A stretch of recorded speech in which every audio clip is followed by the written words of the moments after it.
بسم اللہ الرحمن الرحیم الحمد للہ رب العالمین والصلاة والسلام علی اشرف الانبیاء والمرسلین اما بعد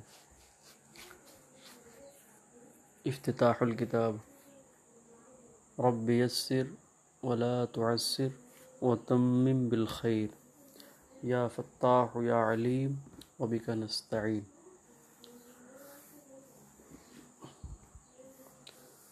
ہمارے اور آپ کے سامنے آج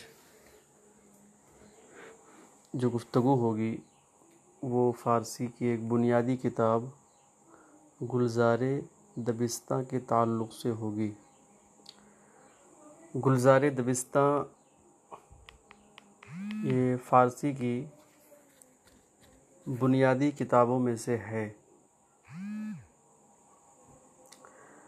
فارسی کی پہلی اگر آپ نے پڑھی ہوگی تو آپ کو یہ کتاب پڑھ کر کے اندازہ ہوگا کہ یہ بھی فارسی کی پہلی کی طرز سے ملتی جلتی ایک کتاب ہے۔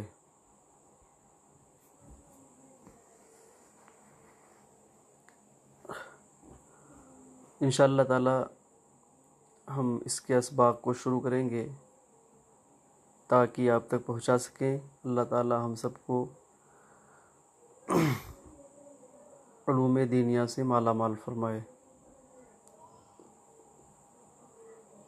گلزار دبستہ، گلزار کے معنی ہوتا ہے چمن، باغ، سبزہ زار، پھلواری، اور دبستہ کے مطلب ہوتا ہے مکتب یا مدرسہ۔ تو گلزار دبستہ کا مطلب ہو گیا معنی مدرسے کا باغ۔ بسم اللہ الرحمن الرحیم۔ پہلا سبق آپ کے سامنے پیش ہے، اور پہلے سبق میں یہ بتائیں گے،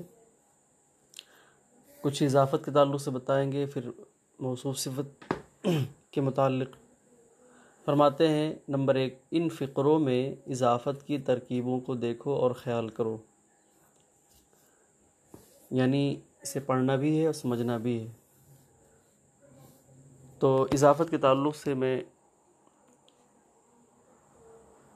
فارسی کی پہلے میں بتا چکا ہوں بہت کچھ، اور یہاں پھر آپ دیکھ لیں کہ اضافت میں دو چیزیں ہوتی ہیں، ایک مضاف ہوتا ہے اور دوسری چیز مضاف الیہ۔ اور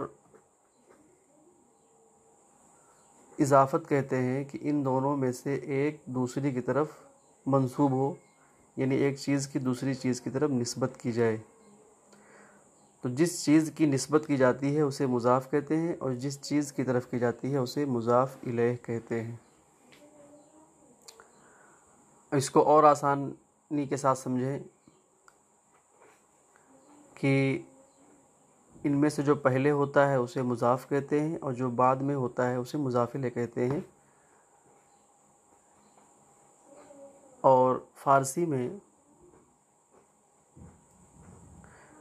مضاف پہلے ہوتا ہے اور مضاف الیہ بعد میں ہوتا ہے، اور اردو میں اس کا الٹا ہوتا ہے۔ اردو میں مضاف الیہ پہلے ہوتا ہے اور مضاف بعد میں ہوتا ہے۔ اب اس کی مثال جیسے آب زر، سونے کا پانی، تو اس میں مضاف ظاہر سی بات ہے پہلے ہے اور مضاف الیہ بعد میں ہے۔ اور اردو میں جیسے زید کا لڑکا، تو زید مضاف الیہ ہے، لڑکا مضاف ہے، کیونکہ زید کی طرف نسبت کی گئی ہے اس کے لڑکے کی۔ تو اس سے واضح ہے کہ اردو میں مضاف الیہ پہلے ہوتا ہے اور مضاف بعد میں ہوتا ہے۔ اب دیکھیں، آب زر، کف دست، دل من، سریوے، رگ پا، سم خر، دم آب۔ یہاں نیچے حاشیے میں ہر ایک لفظ کا معنی لکھا ہے، آپ دیکھ سکتے ہیں۔ آب مانے پانی، زر مانے سونا، کف مانے ہتھیلی، دست مانے ہاتھ، دل مانے دل، من مانے میں، سر مانے سر، وے مانے اس کا، رگ مانے نس یا رگ، پا مانے پیر، سم مانے کھر، اور خر مانے گدھا، دم آب، دم مانے گھونٹ، آب مانے پانی، آب زر سونے کا پانی، کف دست ہاتھ کی ہتھیلی، دل من میرا دل، سریوے اس کا سر، رگ پا پاؤں کی رگ یا نس، سم خر گدھے کی کھر، دم آب پانی کا گھونٹ۔ تو یہ مضاف مضافلے کی مثالیں انہوں نے پیش کر دی۔ نمبر 2، صفت موصوف کی ترکیبوں کو دیکھو اور خیال کرو۔ تو مصنف نے اشارہ کیا ہے اور حاشیے میں اس کی تفصیل پیش کی گئی ہے کہ صفت اس لفظ کو کہتے ہیں کہ جس لفظ کے ذریعے سے کسی کی اچھائی یا برائی بیان کی جائے، اور موصوف وہ لفظ ہے جس کی اچھائی یا برائی بیان کی جائے۔ اور فارسی میں عام طور پر یہ ہوتا ہے کہ صفت موصوف کے بعد ہوتی ہے اور اردو میں موصوف پہلے آتی ہے، موصوف سے پہلے آتی ہے۔ اب جیسے دیکھ لیں، آب گرم، گرم پانی، تو آب موصوف ہے،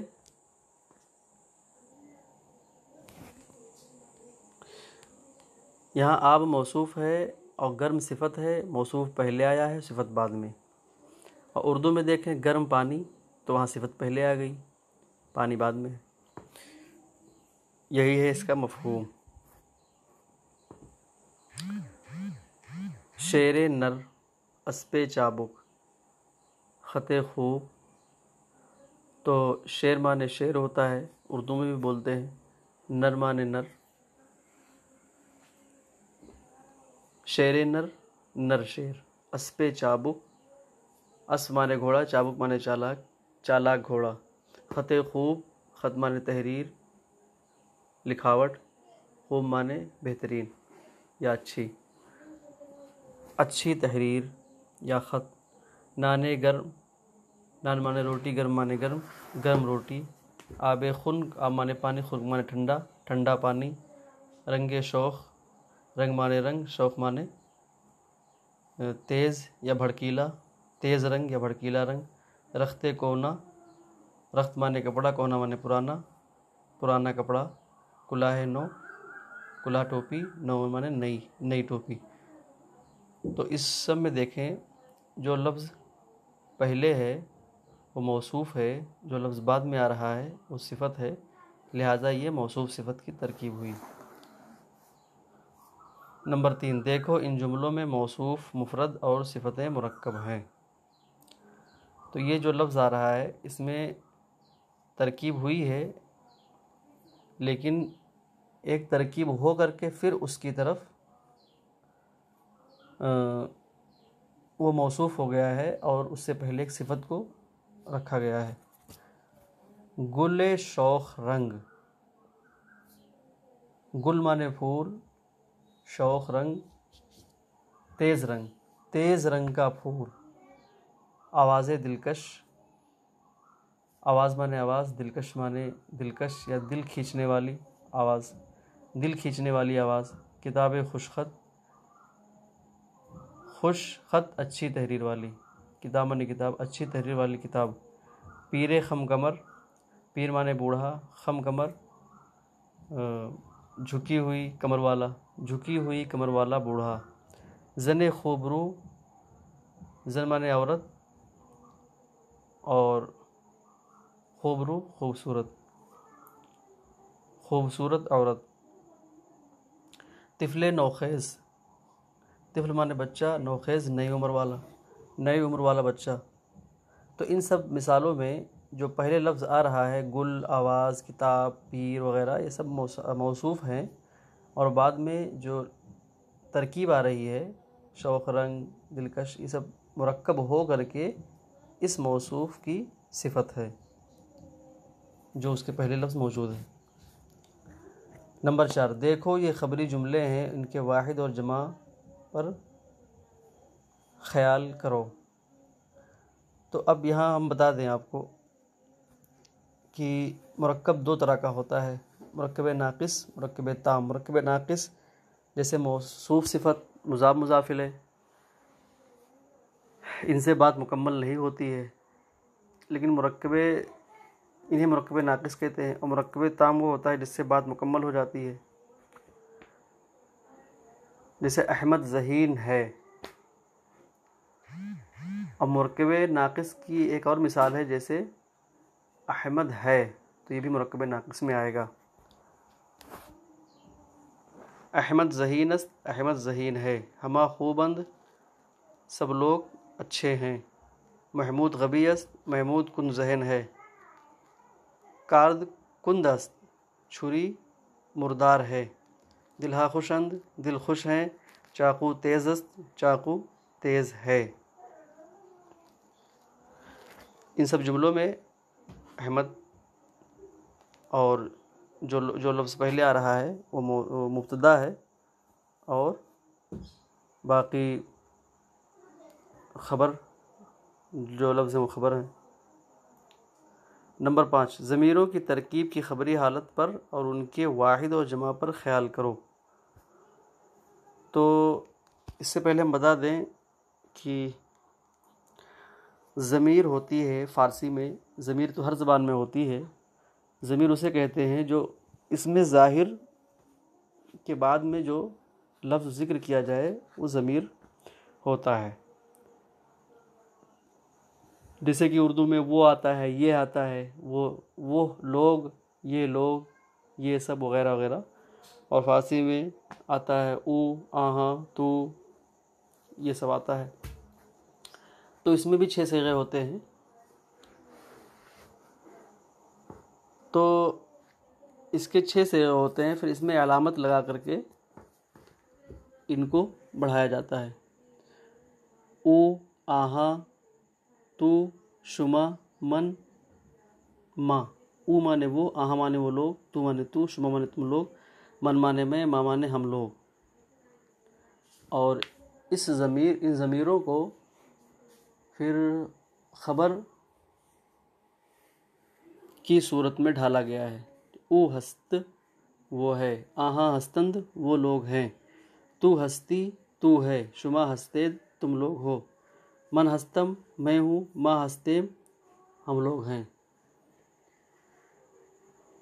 لیکن یہ مرکب خبر کی تو ہے، لیکن یہ مرکب ناقص ہے کیونکہ اس سے کوئی خبر نہیں مل رہی ہے۔